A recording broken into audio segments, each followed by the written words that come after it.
شروع اللہ کا نام لے کر جو بڑا مہربان نہایت رحم والا ہے۔ ہم نے نوح کو ان کی قوم کی طرف بھیجا کہ پیشتر اس کے کہ ان پر درد دینے والا عذاب واقع ہو اپنی قوم کو خبردار کر دو۔ انہوں نے کہا کہ بھائیو، میں تم کو کھلے طور پر خبردار کرتا ہوں کہ اللہ کی عبادت کرو اور اس سے ڈرو اور میرا کہا مانو، وہ تمہارے گناہ بخش دے گا اور موت کے وقت مقرر تک تم کو مہلت عطا کرے گا۔ جب اللہ کا مقرر کیا ہوا وقت آ جاتا ہے تو تاخیر نہیں کی جاتی، کاش تم جانتے ہوتے۔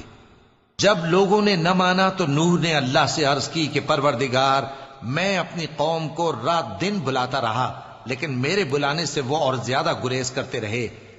جب میں نے ان کو بلایا کہ توبہ کریں اور تو ان کو معاف فرمائے تو انہوں نے اپنے کانوں میں انگلیاں دے لی اور اپنے اوپر کپڑے اوڑھ لیے اور اڑ گئے اور خوب تکبر کرنے لگے۔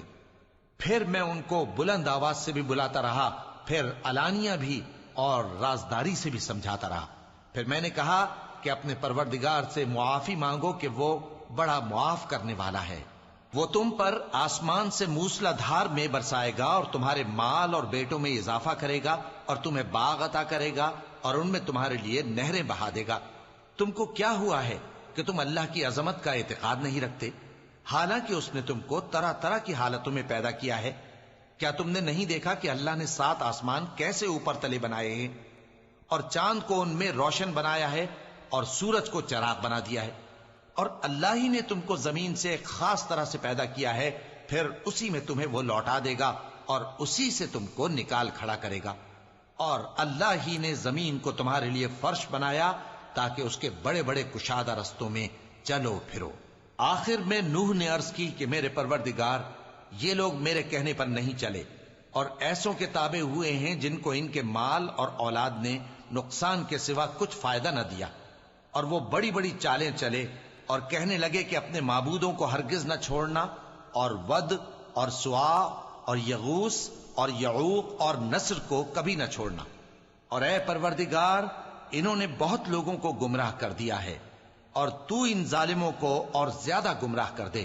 آخر وہ اپنے گناہوں کے سبب پہلے غرقاب کر دیے گئے، پھر آگ میں ڈال دیے گئے، تو انہوں نے اللہ کے سوا کسی کو اپنا مددگار نہ پایا۔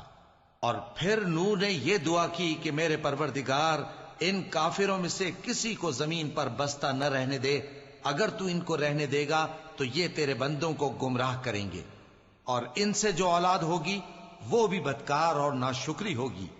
اے میرے پروردگار، مجھ کو اور میرے ماں باپ کو اور جو ایمان لا کر میرے گھر میں آئے اس کو اور تمام ایمان والے مردوں اور ایمان والی عورتوں کو معاف فرما اور ظالم لوگوں کے لیے اور زیادہ تباہی بڑھا۔